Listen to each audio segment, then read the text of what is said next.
For both the Eastern churches, which is the Russian Orthodox, Greek Orthodox, and so forth, and for the Western Church, the Catholic Church, this is probably the most important holy site in Christendom, because this is where Jesus was crucified and where he was buried. Looking at this facade right now, we don't get a sense of the topography here, but originally this was outside the city walls of Jerusalem, and the church is built over a depression which was probably used as a cemetery. We know it was used as a cemetery, and a large hill, the outcropping of which can be seen inside of the church, which would have served as the hill of Golgotha, the place of the skull, as it's called in the Bible.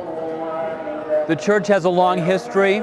It was established in the 4th century by Queen Helena, the mother of Constantine the Great, who came here and supposedly found a piece of the cross in a cave which is located inside the church, and on that basis she established the church there. But there is more behind the story. The Christian tradition goes back and indicates that this was the place. Otherwise she would probably not have chosen it.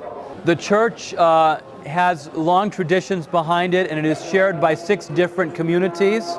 Each one of these communities are working, have different sections of the church allocated to them, and they have a constitution which goes back to the 1800s, which specifies what areas belong to what church. And there's been quite a bit of disagreements between the different communities over the years. One example is the ladder that is propped up against the ledge up there.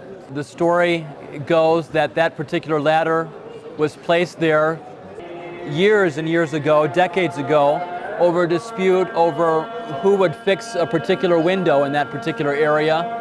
And that dispute was never resolved, and so the ladder just has remained there over the years and is still there to this day.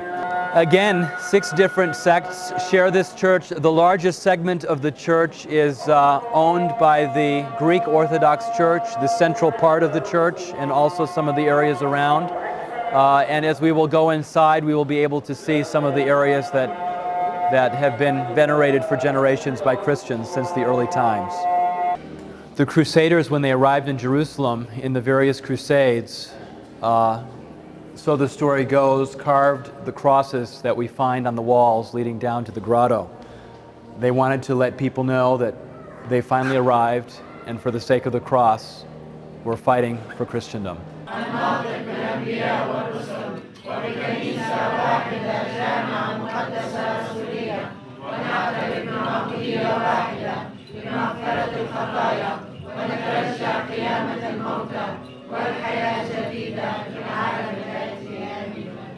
Malcolm Shebha Oman, Hallelujah.